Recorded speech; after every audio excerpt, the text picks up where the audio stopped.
கேட்டா வேலு, இந்த கஞ்ச பயலா இவ்வளவு பெரிய பங்களால தங்கி இருக்கான்.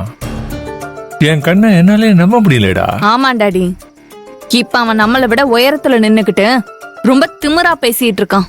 அவனை தலை குப்புற கீழே விழ வைக்கணும்னா நாமளும் இங்க தங்கிதான் ஆகணும்.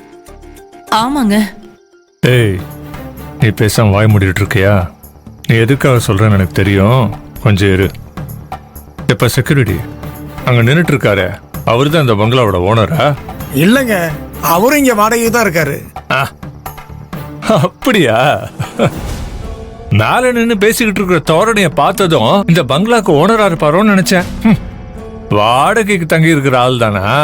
இந்த பாரு, வாடகை பணத்தெல்லாம் அவங்க கிட்ட முன்னாடியே வாங்கிடு, இல்லனா சொல்லாம கொள்ளாம பின்பக்கமா அப்படியே ஓடி போயிடுவான். செக்யூரிட்டி சார், இந்த ஆளை உள்ள விட்டீங்கன்னா இந்த பங்களாவே அவரோடதான்னு சொல்லி உங்க ஐயா கிட்ட கையெழுத்து வாங்கி இந்த பங்களாவே ஆட்டைய போட்டு அவர் நடுத்தெருவுல நிப்பாட்டிடுவாரு. இந்த மாதிரி வேலையில அவருக்கு 25 வருஷம் எக்ஸ்பீரியன்ஸ் இருக்கு. ஆரம்பமே ரணகளமா இருக்கே. என்ன ஆச்சு ஆதிர? இவங்க எல்லாம் உங்களுக்கு தெரிஞ்சவங்களா? நல்லா கேட்டீங்க நந்தினி, அவரு எங்க சின்ன மாமனாரு. என்ன சொல்றீங்க? உங்க சின்ன மாமனாரா? அப்புறம் ஏன் பிரபு அண்ணா அவரு கத்திட்டு இருக்காரு?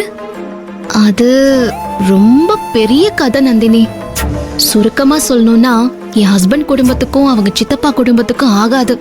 25 வருஷத்துக்கு முன்னாடி வீடு விஷயத்துல ஏதோ ஒரு பிரச்சனை. அதுல இருந்து 2 குடும்பமும் இப்படிதான் எதிரி மாதிரியே இருக்காங்க. பாக்குற இடத்துல எல்லாம் சண்டை. இந்த சண்டை தீர்ந்து சமாதானமா போகணும் தான் நானும், அதோ அங்க நிக்கிறாங்களே என் சின்ன மாமியாரு, அவங்கதான் மேகல் அத்தை, அவங்களும் சேர்ந்து இந்த 2 பேரையும் இந்த குண்டத்து காளியம்மன் கோயில் திருவிழால நடக்கிற சம பந்தியில ஒன்னா உட்கார்ந்து சாப்பிட வச்சு அம்மனோட ஆசிர்வாதத்தால ஒண்ணு சேர்த்து வைக்கணும்னு பிளான் பண்றோம்.